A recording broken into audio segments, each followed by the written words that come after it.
One thing they're doing this year is bringing women's bodybuilding back, because Wings of Strength is promoting women's bodybuilding. Thank God. I love, listen to me. I love women's bodybuilding, and not from a horny guy point of view, okay? Because to be honest with you, I love the bikini girls the best, but they don't belong on a, bikini doesn't belong in it. It belongs in a t-shirt, you know, on a boardwalk somewhere. Or, man. You know, they're gonna hate you for this. I know you girls are gonna hate me, and I love you. I actually, you know, I'd rather bang a friggin' bikini girl any day of the week over a female bodybuilder. They're not my thing, but the female bodybuilders, my sisters, and I love them. I have more respect because of the way they train. You ever see a female bodybuilder train? They train better than most guys. That's why they have that kind of, they're really dedicated. You know what I mean? If they're supposed to have one scoop of rice, they have one scoop of rice. They don't, like, in other words, they don't complain. They do their shit. Like, I love women bodybuilding. And first of all, Arnold took women's bodybuilding out of, you know, it started when he took women's bodybuilding out of the Arnold Classic. Meanwhile, I was there. It used to be women's bodybuilding and men's bodybuilding, right? Then you threw the fitness girls in there, you know. And I respect the fitness girls because, you know, they're like gymnasts, you know. They're very athletic. But, you know, some girl who's, you know, 21 years old, they got the big fake tits and walking around with the tight little body and everything like that, you know. Yeah, I mean, that would be my preference in a sexual way.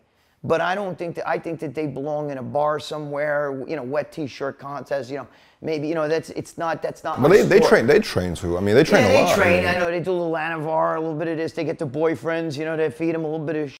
They train, but they're not like female bodybuilders. This is bodybuilding, you know what I mean? I understand the difference, of course. You know, you can go to a car show and see some girl with the big, first of all, you know, listen to me. Bodybuilding is a sport where it's not, it's more of an art. If I showed you a Pablo Picasso, and then I showed you a Michelangelo, and I said to you, who's better, Michelangelo? Which one's a better artist? There's people who say Pablo Picasso, there's people who say Michelangelo. Right, subjective. Listen, if you want to talk about bodybuilding, which means developing your body to the ultimate, right? Then Marcus Rule would be a better bodybuilder than Frank Zane. Why? Frank Zane had beautiful body, right? Beautiful lines. But if you went body part for body part, you go calves. Who's got bigger, more developed, more shredded, you know, the whole bit? Marcus Rule. Thighs, hamstrings, Marcus Rule. We'll give the waistline to Frank Zane. Pecs, Marcus Rule. Traps, Marcus Rule. Shoulders, Marcus Rule. Biceps, Marcus Rule.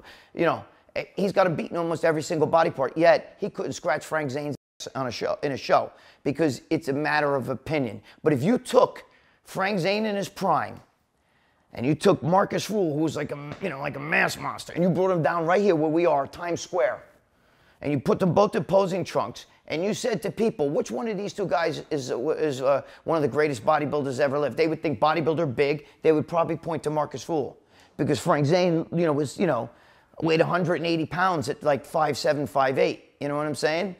They would think like they would like Frank Zane's build better. But they would say Marcus Rule, they don't know about bodybuilding. Like, you know, maybe one of your cousins or, you know, your next door neighbor, they don't know about bodybuilding. They have no idea who's good, who's bad. You know what I'm saying?